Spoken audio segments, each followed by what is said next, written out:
distortion and all that stuff. Okay, sorry. Let's go.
Yeah, man. Hold on a second. There are two snares missing, and I actually have them. So I'm gonna just real quick manually replace those. This is the drum kit that I used obsessively when I first started making all this stuff. There you are, buddy.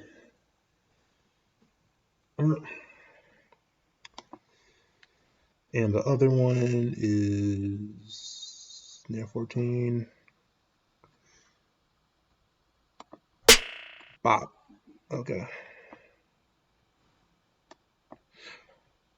Maybe that's gonna clear some stuff up, but I don't know. We'll just go through it again. Okay. Uh, Someone asked earlier why a lot of my SoundCloud stuff is not up on Spotify. That is because of copyright. I don't want to get sued, so there you go. Fun fact: there are absolutely some people who make bootlegs and just straight up upload them to Spotify and don't take out the acapellas. I, more power to you for being bold, but I don't have the manpower to not get sued. So anything that is sample free, I'll put up. If there's something that is like minimally sampling something to the point where you wouldn't even be able to tell, like a micro sample, then I'll put it up. But like all my bootlegs are staying off of Spotify. And this song prominently samples a song called Growth Sequence by Steve Roach. So that's why it's not up. There you go. Another fun fact is I really love like underground hip hop, and there's this rap group called Company Flow. That's where LP first started really like making beats and rapping. Um, and there's this song on Fun Crusher Plus called Loon TNS, and that's where I first heard the sample and decided to use it. Graves did also sample this when he was still C Justice. I think the song was called Air. I gotta check on that. But there you go.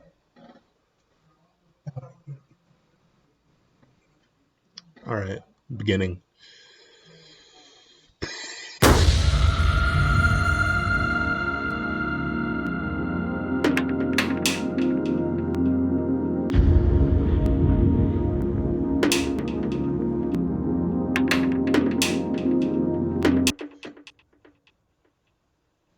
So there is some ambient stuff missing. It's not too important.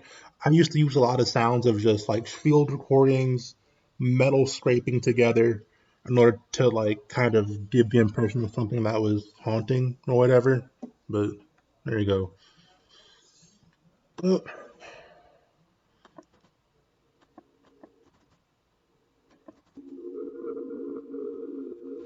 So I actually used to be what is the billiards? Okay, so this is something that I did in Reason when I still used to use Reason a lot for sound design. It's literally just a pad from like a stock design, from a stock sound in Reason.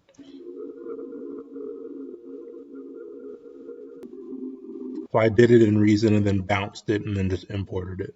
Whatever. Okay, the next sample, Evian Christ did a mix for self-titled mag. I think in like the early 2010s. I don't remember what year, but I think it starts with this really weird ambient track that's super cool, and I sampled some of it.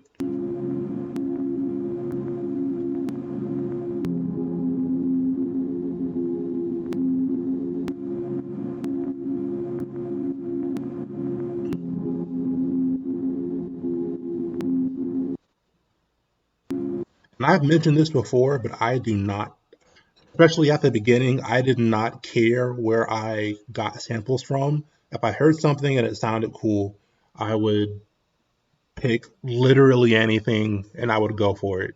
Um, so there you go. What's this?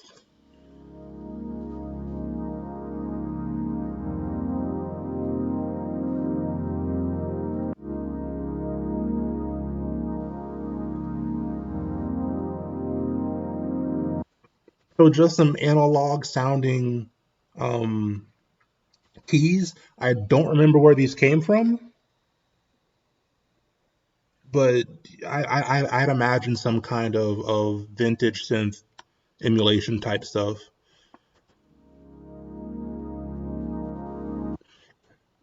Either that or it came again from Reason. I was still using Reason a lot to do my sound selection, sound design, whatever. Let me see if I can find that. Okay, here we go. Here we go.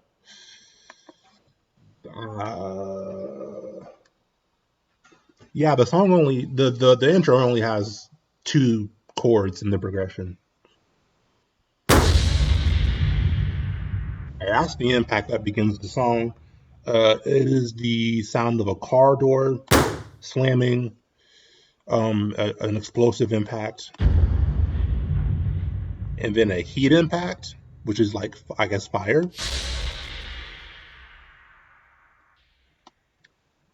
As you can see, I had absolutely no idea how EQing worked.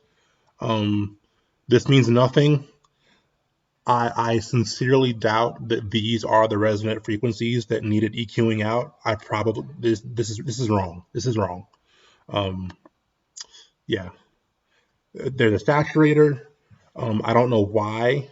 I mean, other to keep it from clipping, I don't know why I gave it 1 decibel of drive. Um, there's an EQ on it that I'm not using. I put a comb filter on it. Yeah, I get yeah, like the most useless, unnecessary filter for no reason. I was not smart back then. or now, but especially not back then. The vocal sample.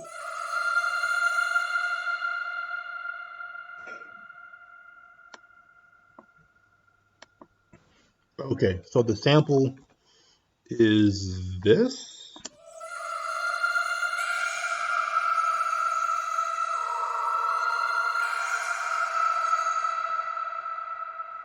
I'm almost positive I got it off of like Looperman or something.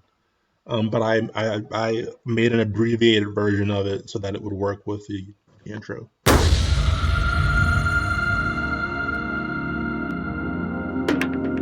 Notice there's nothing intelligent happening. There's no. I didn't automate any ducking. I didn't do any sidechain in order to make room for certain parts. Yeah. And I think this is where all of that ambient wood sound stuff comes in. Let's.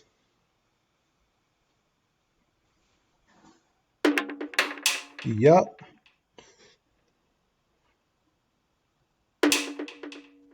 So another kit that I was super hooked on around this time was the Johnny Giuliano kit, because I used to listen to KID before he changed his name to Kyle, and he got a lot of his beats from Johnny Giuliano. So I had to get his kit. Okay. Uh, so like bongo sounds and just weird metal percussive sounds, and the filter delay is what's given it that whatever the and then on top of that some overdrive in order to make it sound crispier. Then again, EQ that makes no sense whatsoever. And okay, I think that covers the intro. Oh yeah, there's a vinyl crackle that's should be there. That's not there, but yeah. uh, uh, uh.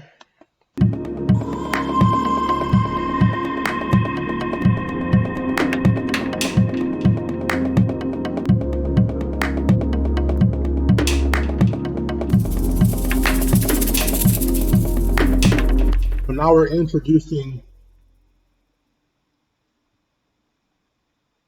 Oh, what did inspire me to make this? Huh? Was this 2015 or 2016? Uh, because if it was 2016, it was probably. Hold on. Wait a minute. Uh,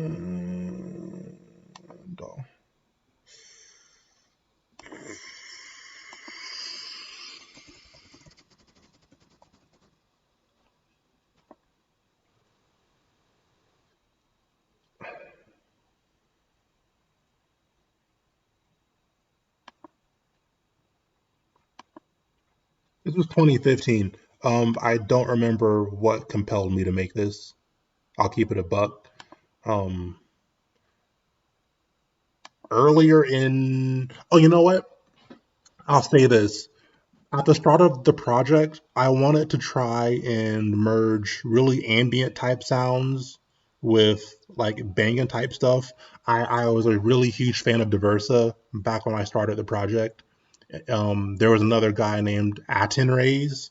He used to make some really cool music, and I always loved the idea of merging this really earthy, organic stuff with some harder stuff. So that's why a lot of the earlier Where's Alex tracks sound like that. But outside of that, there was no larger inspiration. So at this point, we're introducing some percussive elements in order to give it a sense of rhythm.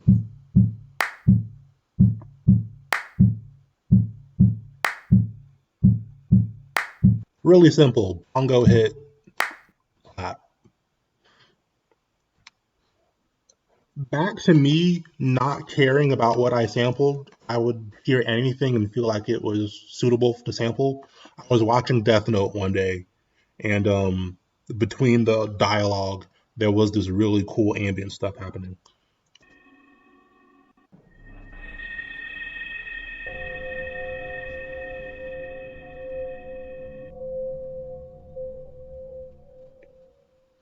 I think this is later in the season, in season two, where L's already dead and they know about the Shinigami. I think this might be when Light's dad is in the hospital, if I remember correctly. But I don't know. What else is here? We have some congas.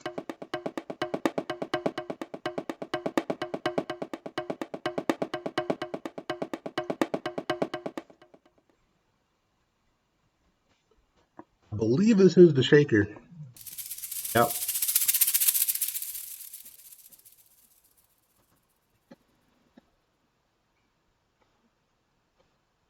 Are you serious? That's what happened to old boy. That's cool. Yeah, I mean, Acton Ray's had some really cool music. I thought he was super ahead of the curve, just as far as sound design goes. But that's good that he's like doing something. That's cool. That's cool.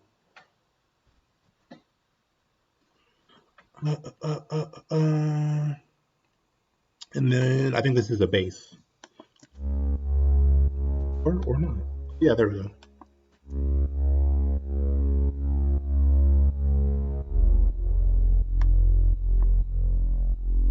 I'm sure that I did not know how to edit transients and massive, which is why you can hear that release bleeding in to the next note. Again, can't emphasize enough. I was not good at this producing thing when I first started. I was not good. Next part.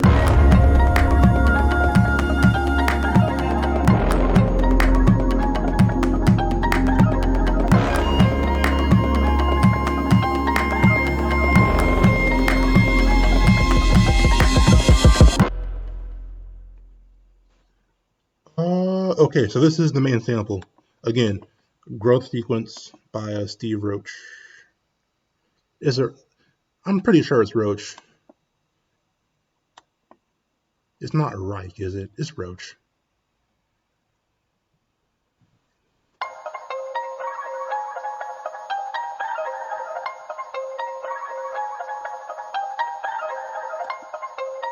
You can hear some artifacts that I definitely should have EQ'd out.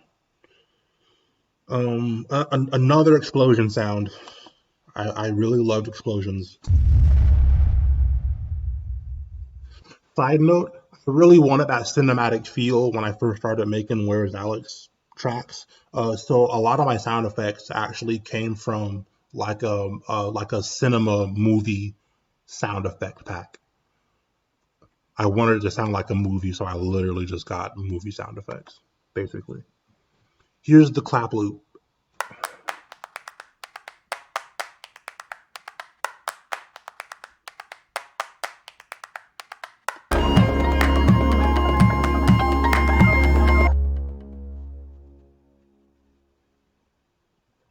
Which horn sound? Like the melodic horn sound or the tornado warning horn sound? The melodic horn sound comes from a shot that medicine gave me a long time ago.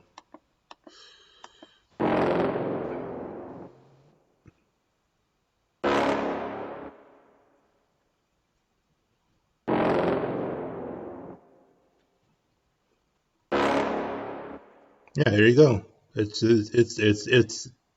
one of the first, if not the first, like main medicine brass sample. I don't think he either gave it to me or he just dropped it in like the film noir Twitter chat, and I just started using it because why not? Uh, mm, and you have just that really basic buildup. So we have the kicks coming in, and I think that there is a cymbal that is side chained to the kick. So, uh.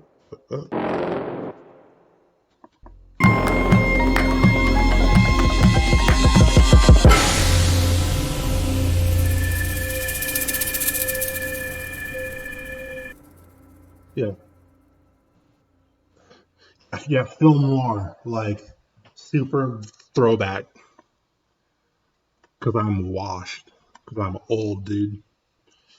But that's the goal is to get older. So I guess that's not the worst thing in the world. This ambient drop right before the I hate that I put this in there because when I'm trying to DJ, there's always this like extra measure or extra two measures, and you have to time that out correctly, or else you the drop comes in at the wrong time and it's not great. Uh,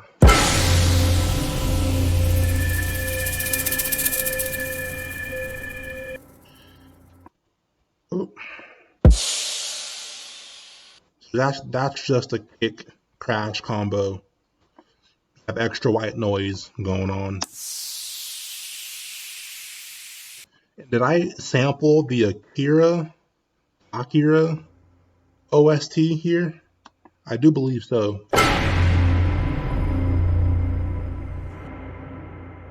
Yeah. What song is it from? It's from Illusion. Okay, fine. Okay, thank you. Why is it here twice? Is my question. I don't know why it's here. Okay, so this is before I knew about buses, so I literally just duplicated the clip and did like a reverb bus. There you go. And I think I sidechained it to the original so that when the original one hits, this one bucks. Then as this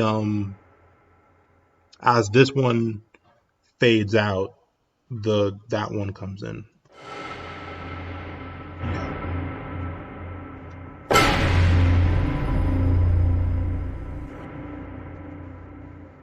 Death Note ambience again, ambience. Sorry. And then just like stuff you've already heard, the shaker.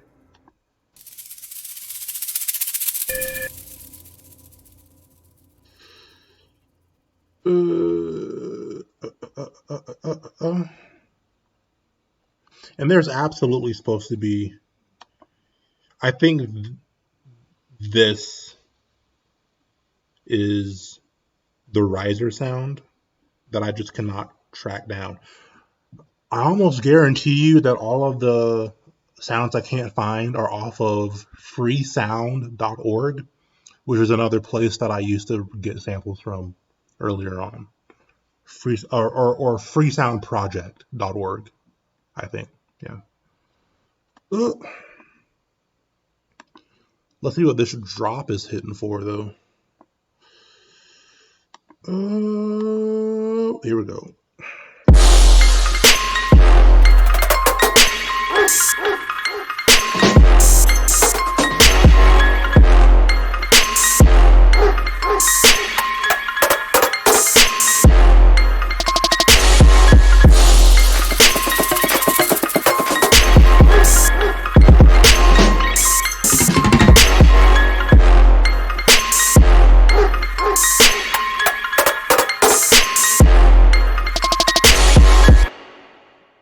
Okay.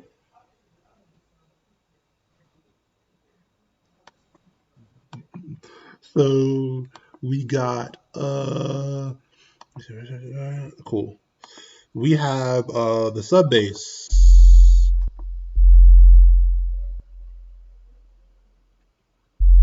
Oh man, I used Ableton's like stock sub bass. That's interesting. It is EQ'd in a way that I would never do. I think I was trying to make room for the kick. Nowadays I do not EQ my kick in my 808. I just find a kick and an 808 that go together. And I clip. I sidechain my 808? That's nasty, dude. That's gross.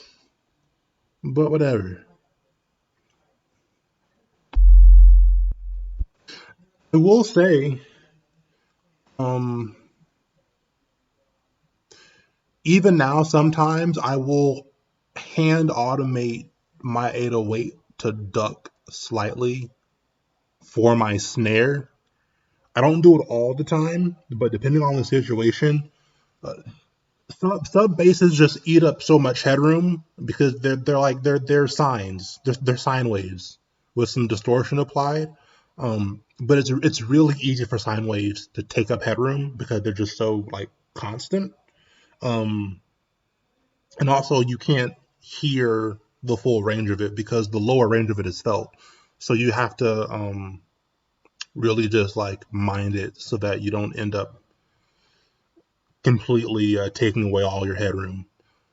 So I mean, I probably wouldn't use a compressor to sidechain my snare to my 808 now, but not the worst idea. Um, and I do it occasionally still. But okay, drums.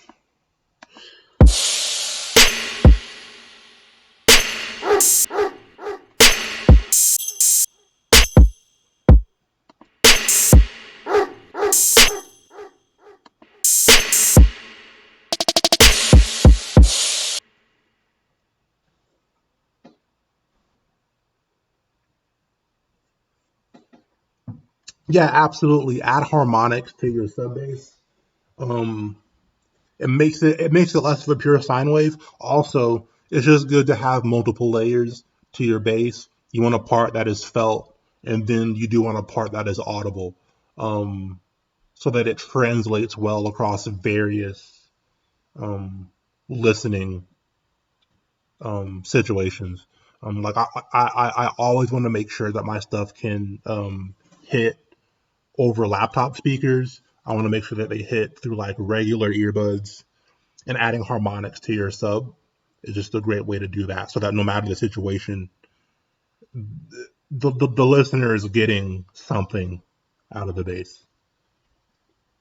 But do make sure your sub in 808, like the lower portion of it, is in mono, and then with some of the lower mids and mid highs is where you can add some like stereo frequency content if you want. You can keep it mono too. It doesn't really matter.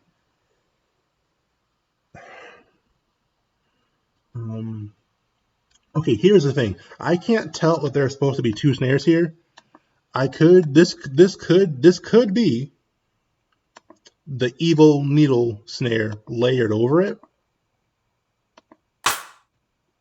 That is almost 100% what it is. So I'm just gonna change it.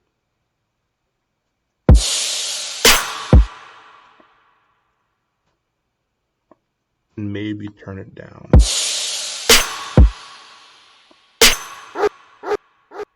I kind of just know off a reflex that I really loved this clap back in the day, so I used it all the time.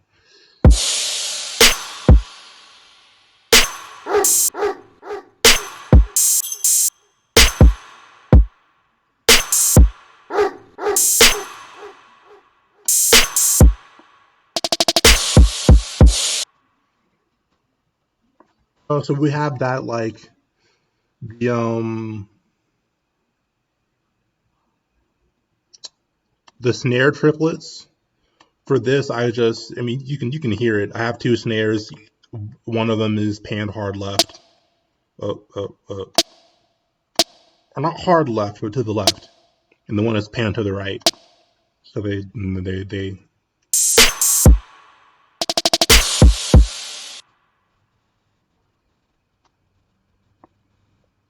where a lot of the intricacies of the, and I don't want to say intricacies like this is like an expertly made song. It's not. Just as far as the like busier part of the percussion comes from here.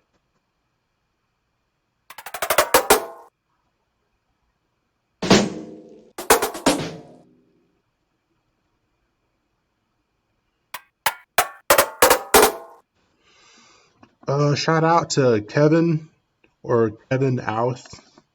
He had a song called Tribes, and at the beginning there is a percussion, or it's either in the beginning or in the middle of it, and I put it there in the song because I liked it. Again, early Where is Alex? No sample was safe. I didn't care where it was at the beginning, in the middle of your song.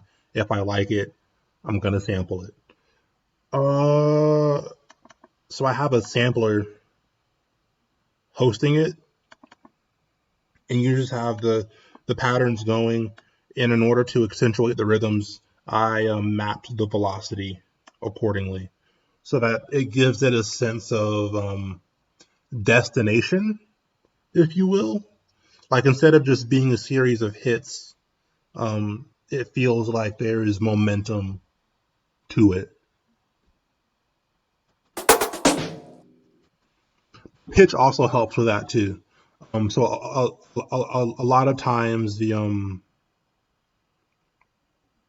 pitch and the velocity work in concert. So when the pitch is lower, so is the velocity. When the pitch is at the optimal place, the velocity is all the way up, and then as it descends, the velocity goes back down. It's like trying to give your percussion like a melodic kind of thing to it. So it has peaks and it has valleys, and it has parts that are more firm, and it has parts that are more subdued, just more brass.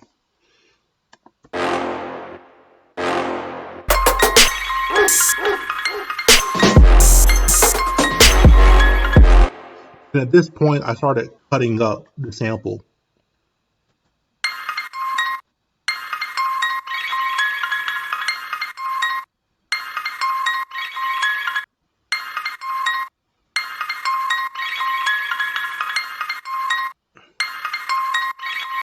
And I don't think I knew about track delays. I was still just getting a delay and just using the time setting and then linking it in order to adjust the timing of it. Which, to be fair, is still kind of I prefer doing it that way, because if I have to send stems to get mixed, Ableton actually doesn't export the track delays. I don't think. So I like using track delays more, but this is probably the better option if someone is mixing your stuff. Uh, uh, uh. Oh.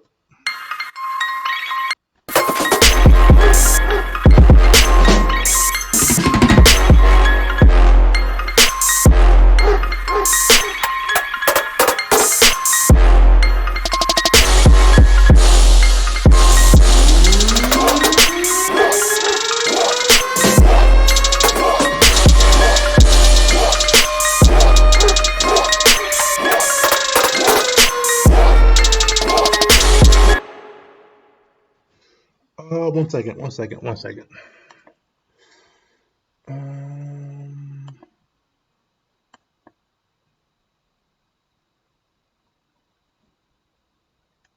Let me make sure that still works.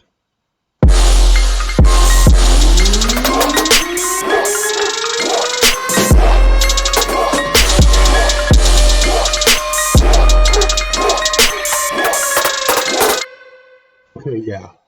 Um, a quick disclaimer, I guess. I didn't know this when I did it, but putting that kind of stuff in your music is actually not the most responsible thing to do. Um, People do have negative reactions to hearing those kinds of sounds in a context that they aren't anticipating. I like it just as a maneuver, because it kind of creates this sense of chaos, and I mess with that. I definitely would not do it again, just because after talking to people, I recognize that's not that can be like deeply unsettling for some people. Um, so yeah, if you did hear the track and you got scared because you thought that that was happening in real life, I apologize. But yeah. And here's the chance.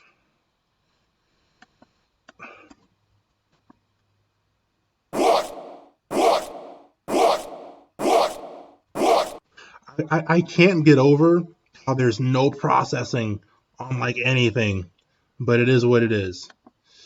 Uh, uh, uh, uh, what's this? Oh my God, what is that? I don't know what that is or why I did that. Okay, moving on.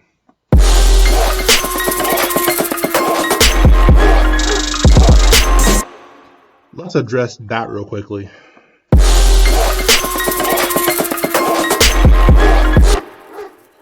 So that's, I think, just two different sounds going at once. So you have the congas.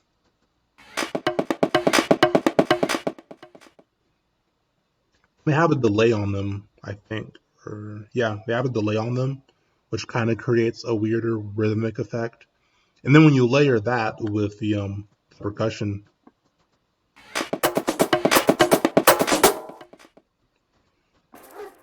it kind of creates um, this hand played effect that I really like.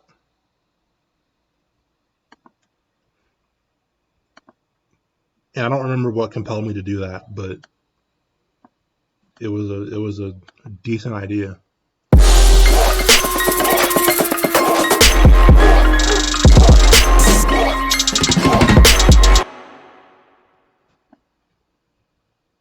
Okay, so this is probably the tightest break in the entire song.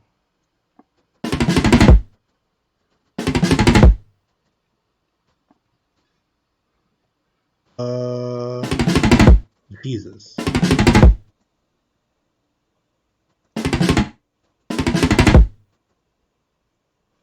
How do I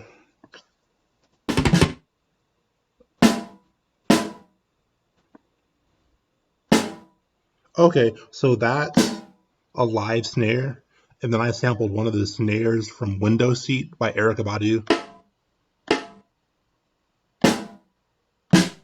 and then another snare, and then three toms. And I don't know if I used that or not. Yeah, and then the kick. I've said this a bunch, but I grew up in church, and like ridiculous fills during like shouting music was always a thing. So I try to put some of that into the song.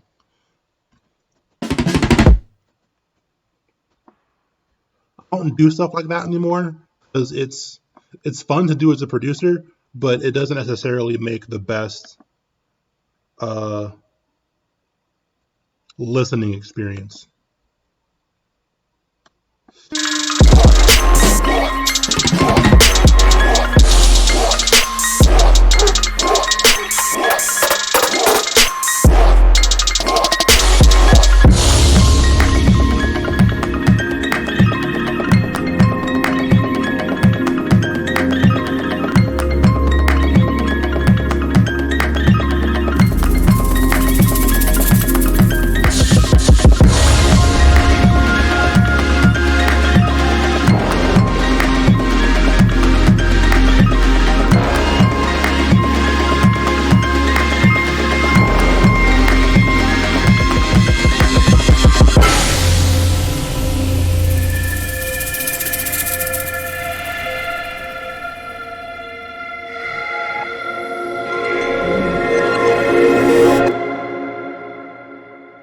So that last part is pretty much the same as the intro. I just added in these like saws.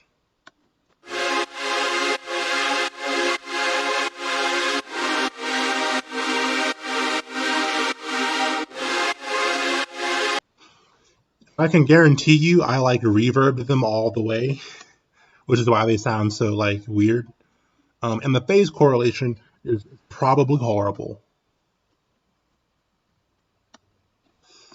Um, where's the flute? Where's the flute? Where's the flute? Where's the flute?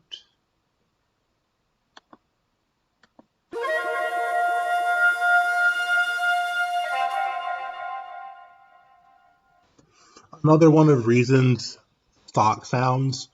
Um, and it wasn't one that was like a part of a kit. They just had a bunch of random Lucy sounds in a folder that you could use. And that was one of them. It was like Reason 5 too. Um, yeah. And then the ending.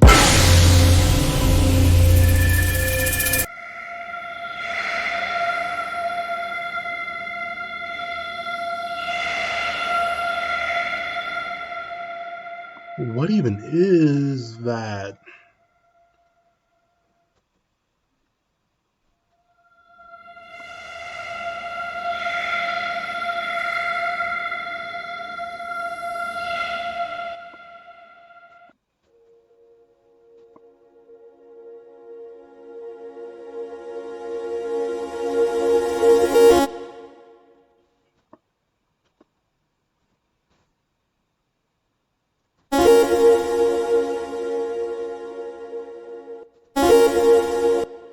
I used to use that synth a lot.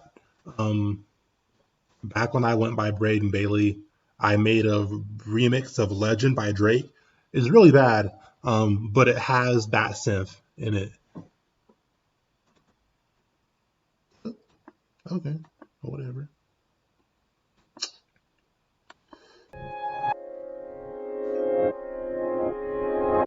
Some backwards piano, the Evian Christ sample again, and some harp.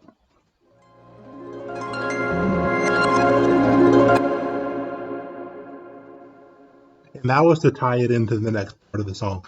I made both halves of the theme to the last days separately and then like glued it together later. And that's the whole song, or the first part of the song. Nothing crazy. Just that was the climate back in that SoundCloud era, was just slappers. And I didn't know much, but I knew how to make trap drums. And I found some cool samples, and I put it together. And there you go. The harp is, I don't know where the harp is from. Let me see. Earth and High. Oh, okay. There is a producer called Grant. I don't know if it's the Grant that has done some stuff with like Monster Cat recently. That'd be funny if it was. But there's a song called Earth in Hindsight. And this is back when the beat scene existed on Bandcamp and it hadn't made it to like SoundCloud yet. And the beginning of that song has that heart.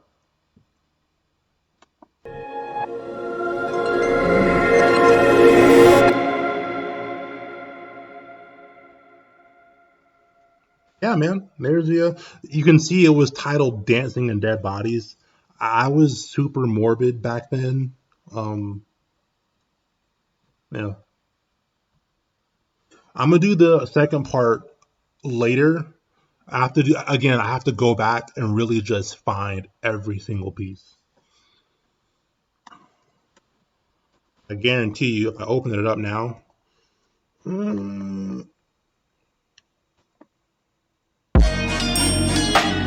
I also don't know what it's titled. That's the big issue too. Is figuring out what it's named. Um, Let me just see if I can find it real quick. I might as well. Oh,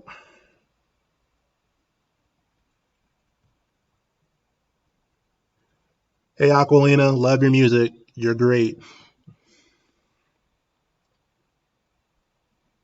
I actually caught one of your streams earlier in the week. I didn't stay for too long, but it looked pretty cozy.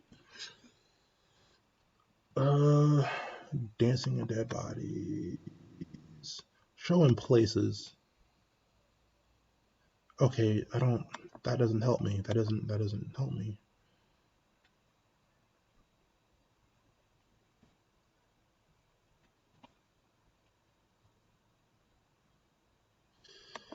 Show on places.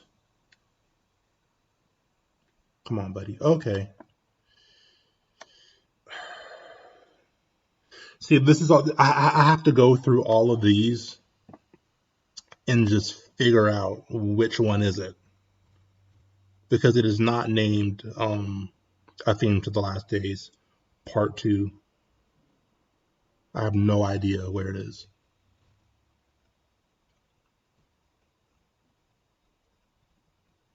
When I find wait, date modified. That's actually pretty smart. So let me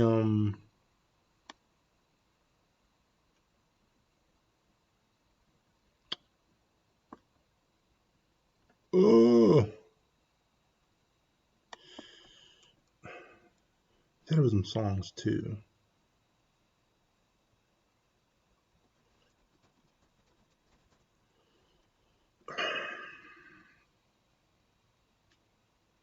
Okay. So why is it coming up there but not? Oh, I'm in the wrong folder. I'm in the wrong folder. I'm in the wrong folder.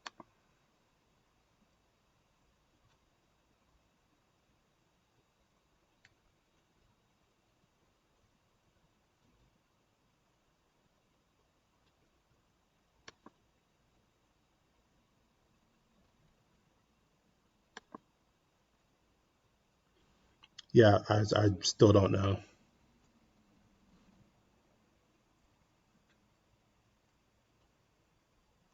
So yeah, I'm a spend time digging through all of my files, and I will literally just will look for it. And if y'all want that to be the next episode, I'll make it that. Um,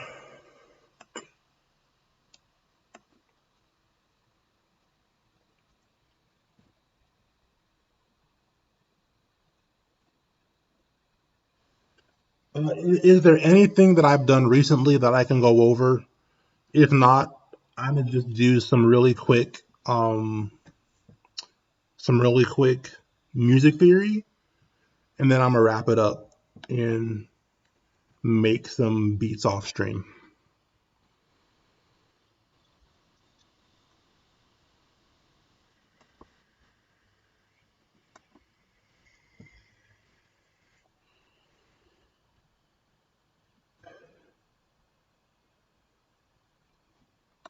I haven't done consideration. I'll put that on the list. Um, oh, it's not named consideration either. The project file. But yeah, I haven't done it, and I'll make enough to do it. I'm gonna do the next part of A Theme for the Last Days. I'm gonna do Drake Flow. Um, I'm gonna try and find the project file to I Wish You Loved Me and do that. You know. Yeah, Drake. I think I'm missing just one sample for Drake Flow, but if I can't find um A Theme for the Last Days Part 2, that'll be the next one. Uh,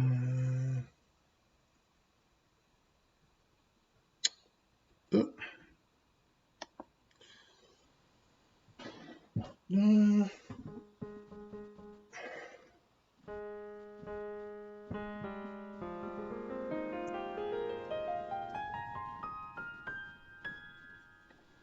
can y'all hear that piano? Is that audible? I've never used this application before, so I don't really know how it works.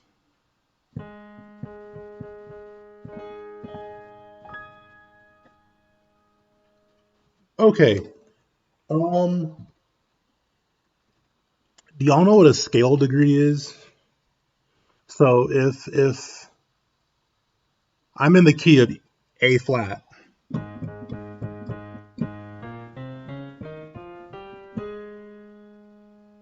yeah. So you got your scale, and so that's the first scale degree, second, third, fourth, fifth, 6, 7, back to the 1. I have no idea what the tonic subdominant is. I do not know that much music theory. I know really basic stuff.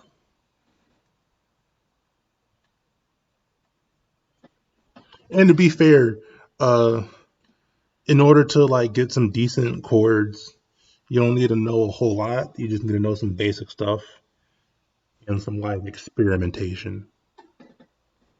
Um, hold up.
Wait a minute. Are we back? Y'all hear me? Okay. Uh,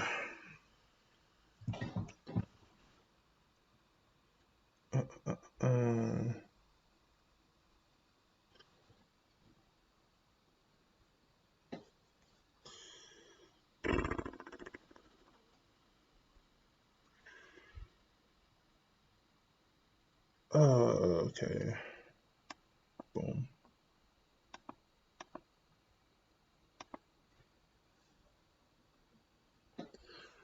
I think the answer to your question was that I loved Flower Boy. I thought it was a great album.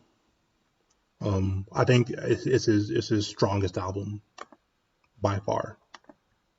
Igor is cool, but yeah, Flower Boy is the one.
Okay, so all I was trying to say is that in order to make your chords fatter, you can add things to them. So the first passage of Boredom by Tyler is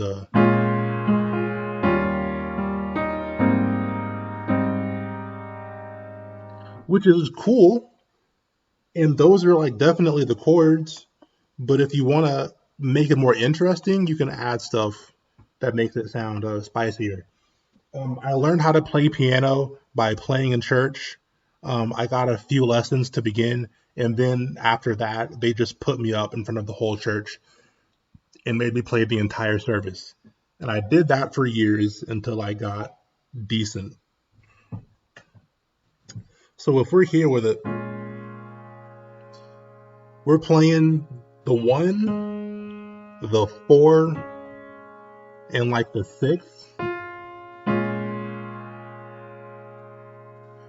which serves its purpose. You can start adding things. So, like, what if we put in the third scale degree? That C. All of a sudden, we have something that's a lot more, or a little bit more nuanced and complex. So now it's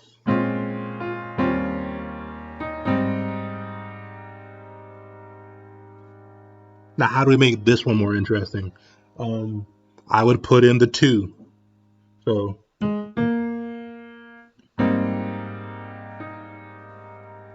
we go from I'm sorry, the to something more complicated, like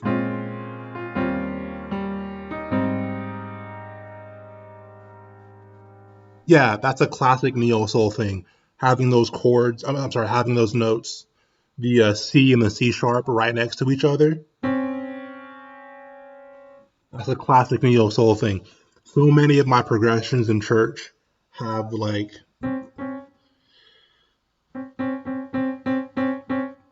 those different chords next to each other.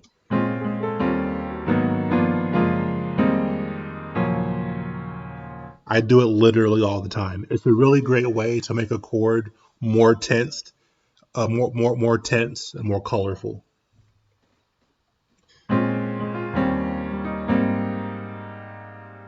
And then you can start doing really cool stuff like doubling up the notes in your left hand. So instead of just doing the B flat, the E flat,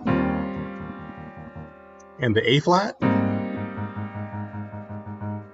I can do like a B flat, and an F. And then instead of just doing that E flat, I can do an E flat and a B flat. And then for that last chord, I can do the A flat and the E flat.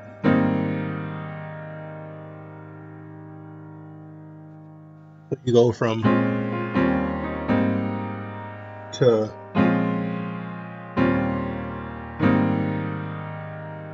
which again just helps it sound more meatier and a little bit more complicated and a little bit more colorful. What's the best way to play piano like that, in your opinion? Literally, just mess around and try adding things to your chords in order to give them nuance. And again, the easiest way to do that is to figure out what key you're in, learn that scale, and start adding notes in that scale to your chords. Um, some more chords with the dissonant notes. Uh, One of the most common passing chords in gospel and neo soul is the 6-2-5-1. So let's say we're in C sharp. The 6, the 2, the 5, and the 1. And it sounds like.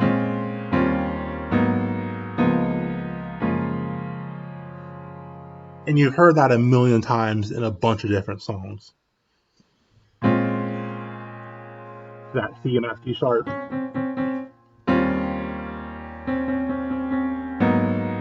And now it's that B flat and that B natural.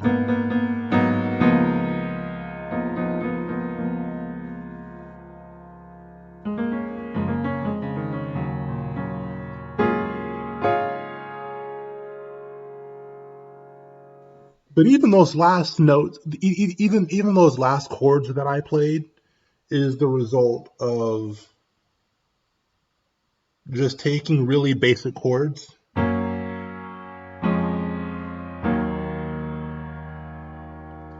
and using the notes in that scale in order to add some depth to it. So we go from like, which is just a simple F sharp chord, and then I add, so we're in C sharp, so I add the third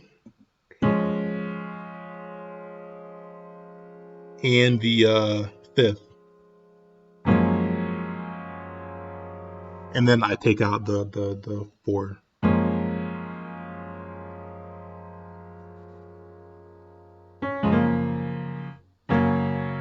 To,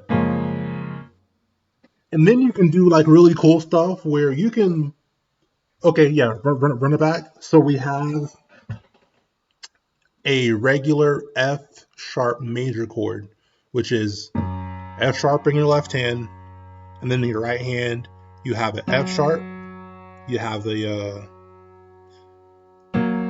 B flat, C sharp. Technically, because of enharmonics, it's F sharp, A sharp, C sharp, but that doesn't really. So what I added is the 3. So we're in C sharp. The third scale degree is that F, so I just added it.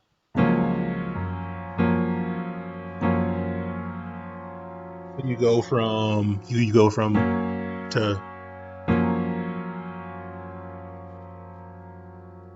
and then if you want to make it less crunchy and more smooth, you take that 4th scale degree and move it to your 5th.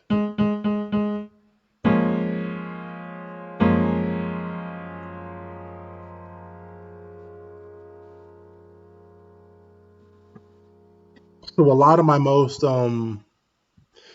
the more interesting chords you'll hear from me is just taking a simple chord or and building it up. Let's do it again. So let's say we're in E flat and we're trying to play a 2 chord. So what's the second scale degree of E flat? It's F. And then a cool 2 would be an A flat major over an F. So how do I make that more complex? Let's just start adding notes. Like just start adding notes. So I can add the G, which is the 3rd scale degree,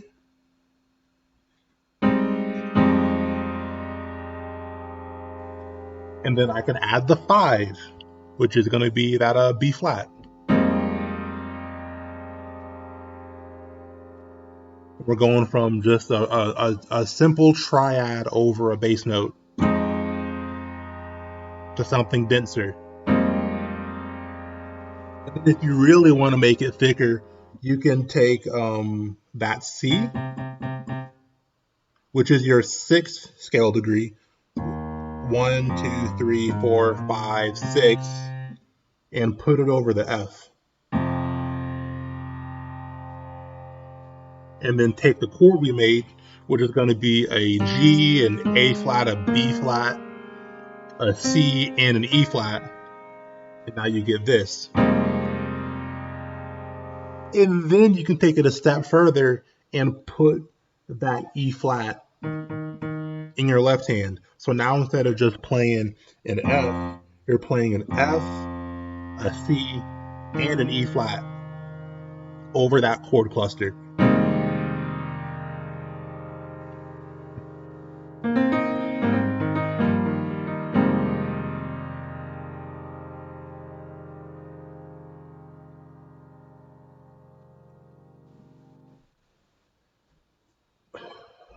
Do you think it's worth going back to basics and starting all your chords from triads and scales that you can build easily and then fattening them up afterwards? Absolutely yes.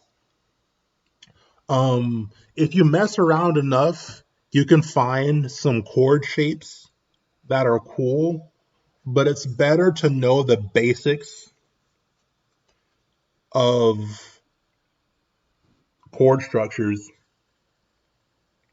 and then build upon those.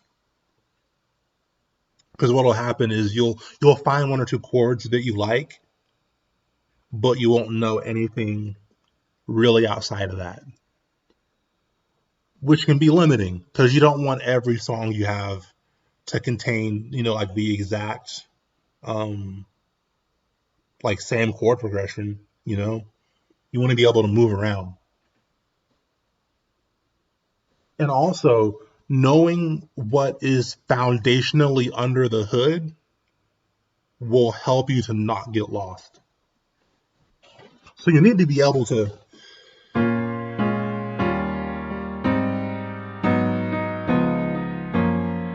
before you just start,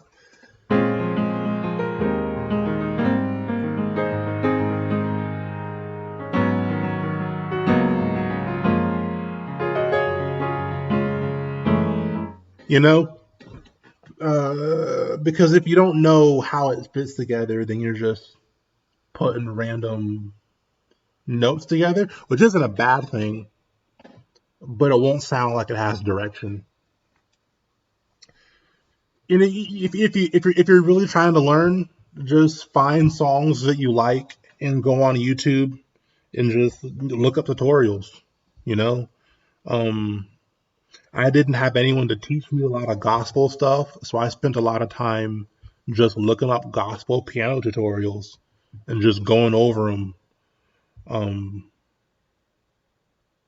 but yeah, get a foundational sense for how piano works.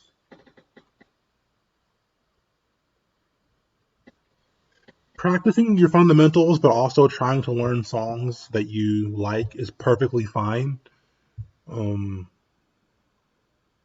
Again, there's no you don't have to wait in order to find cool chords and in order to play some like complex stuff. But you just don't want to get. And also, here's the other thing. Here's the other thing. It is contrast is important. So you want to know how to play simple chords so that you can use them when they're appropriate, and then play more complex chords when they're appropriate. So like I had to do some stuff today at church, and the beginnings of your songs are always.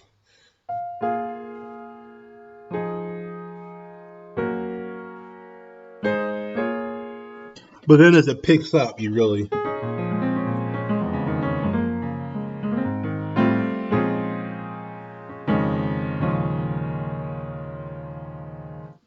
So knowing how the density of your chords creates an emotional journey is really important too. Yeah.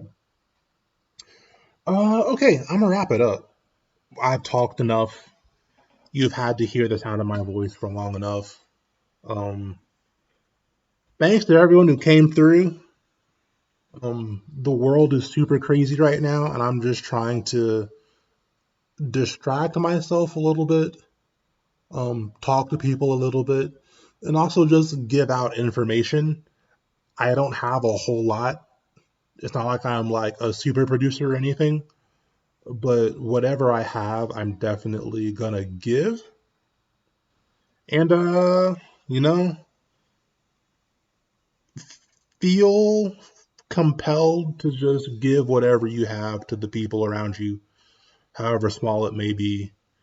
The world is changing, and we need each other, and we can't really afford to keep secrets because we need to give everyone all the information that we can give them so that they can be prepared for the world and do the best they can and go farther than we went.